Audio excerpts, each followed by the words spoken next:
Tout de suite, place à l'invité du grand journal Média Morning. Le Maroc et la France, deux nations liées par une histoire commune et des relations politiques et économiques solides, entament une nouvelle étape, une étape décisive dans leur coopération bilatérale à l'occasion de la visite d'État du président français Emmanuel Macron au Maroc, une visite de 3 jours à Rabat qui est effectuée sur invitation de Sa Majesté le roi Mohamed VI. C'est l'objet de notre décryptage aujourd'hui dans l'invité du grand journal Média Morning. Et pour cela, nous sommes en direct avec Yassine Yatiwi, secrétaire général et chercheur associé à Neige Maroc. Bonjour Yassine Yatiwi, et merci d'être avec nous. Bonjour, un grand merci pour l'invitation. Alors, la France et le Maroc entretiennent des relations politiques historiques, des relations bilatérales profondément ancrées dans l'histoire. Cette visite d'État vise à marquer une nouvelle ambition pour les décennies à venir. Qu'en pensez-vous ? C'est totalement le cas. On a les images de l'arrivée du président Macron hier sur le tarmac de l'aéroport de Rabat montrent en fait l'intensité et l'immense rapport de liaison qu'il y a entre la France et le Maroc.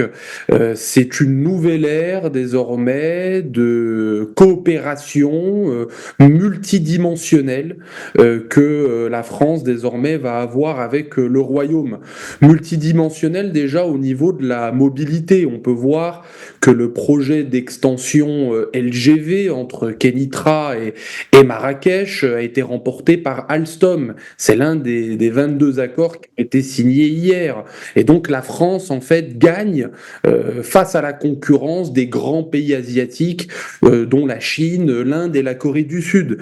Il y a également une augmentation de l'effectif des avions de la Royal Air Maroc et qui vont être également sous le pilotage d'Airbus. Et donc la France gagne encore son match concurrentiel face au géant américain Boeing. Mais le Maroc n'est plus qu'un simple client désormais pour la France. Il y a vraiment désormais une ère de co-industrialisation et un besoin également donc de la France de l'expertise marocaine. L'expertise marocaine sur le plan sanitaire. Par exemple, avec le vaccin, le Maroc a montré de manière très brillante sa gestion durant la crise sanitaire du Covid-19. Beaucoup de médias français avaient salué cette gestion vraiment gérée d'une main de maître par l'ensemble des autorités marocaines. Le Maroc a également énormément à donner à la France sur le plan énergétique, étant donné que le Maroc est un leader sous la vision royale à ce propos, étant donné que les énergies vertes et les énergies renouvelables va arriver à hauteur de 52-53% de la consommation du pays d'ici 2030. Les chiffres peuvent même être atteints avant 2030. Beaucoup d'experts parlent d'ici 2027 ou 2028. Et puis le partenariat d'exception est multidimensionnel parce qu'il atteint aussi le domaine culturel.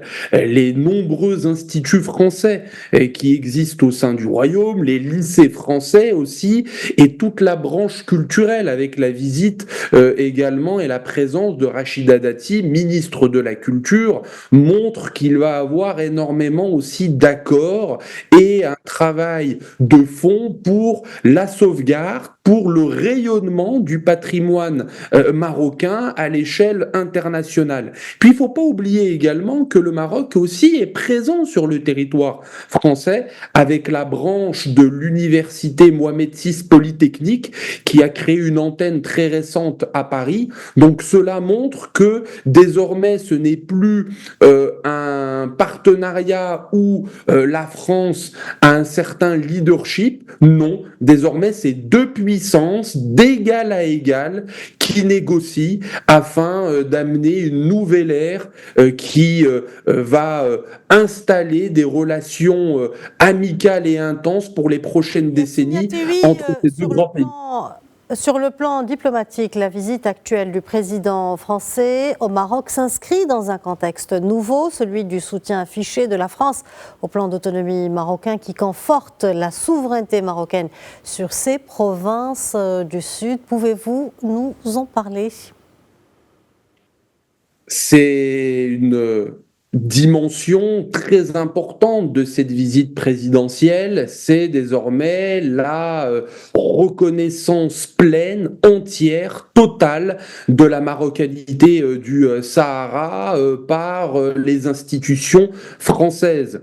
Grâce à la lettre envoyée par le président Macron le 30 juillet dernier lors de la fête du trône à Sa Majesté le roi Mohamed VI, eh ben cela a tout simplement redessiné les relations entre Paris et Rabat, et avoir cet appui, eh ben c'est un appui non négligeable parce que la France est un pays membre du Conseil de sécurité et donc désormais le Maroc a un appui de deux pays membres du Conseil de sécurité parce que les États-Unis déjà depuis de nombreuses années a également ratifié la reconnaissance plénière de la marocanité du Sahara. Donc c'est une très bonne chose. La France va désormais être aussi un relais au niveau des instances européennes aux côtés de l'Espagne, aux côtés de l'Allemagne, qui ont également des partenariats très profonds à ce propos-là. Mais la reconnaissance n'est pas que diplomatique, la reconnaissance est aussi entièrement économique. L'ancien ministre de l'économie... Justement, après cette décision majeure de la diplomatie française sur la question du Sahara marocain, la voie est-elle tracée pour jeter les bases d'un partenariat plus fort et plus ambitieux, notamment dans les provinces du sud du royaume ? Totalement. Cette reconnaissance désormais diplomatique va installer une nouvelle ère économique et une présence française importante dans les provinces du Sud, que ça soit au niveau énergétique, que ça soit au niveau touristique, mais également dans de nombreux autres domaines où la France va amener son expertise, va amener ses moyens, mais où le Maroc également va pouvoir donner son expertise et son savoir-faire aux entreprises françaises. Donc ça va être une très bonne chose pour les deux pays parce que ces provinces du Sud sont des territoires tellement prometteurs sur le plan économique que les années à venir vont être très très bénéfiques et pour l'économie française et pour le développement territorial des provinces du Sud. Donc c'est une très bonne chose. Yassine Yatebi, je vous remercie pour cet éclairage. Merci d'avoir répondu à nos questions. Je rappelle que vous êtes secrétaire général et chercheur associé à Nejma Maroc. Grand merci.